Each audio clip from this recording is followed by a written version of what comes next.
Hello.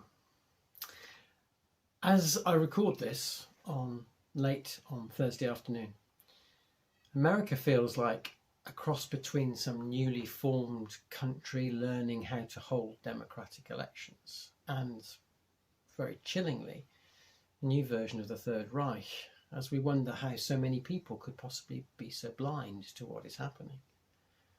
And two quotes come to my mind. First, history repeats itself. Maybe it wouldn't if we listened once in a while. Secondly, what is happening today has happened yesterday and will happen tomorrow unless we take serious steps to stop it.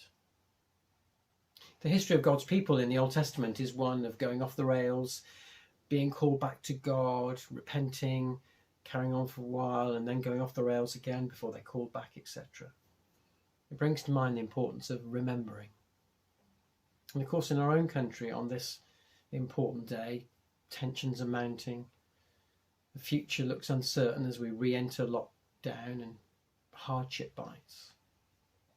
Of course, all those years ago in World War I, men went off to fight for long, long periods and lived in unimaginable squalor. They died horrible deaths for us. Hardship that makes 2020 seem actually a bit of a breeze in comparison. They did it for us. And we are called to remember. Greater love has no one than this, to lay down one's life for one's friends.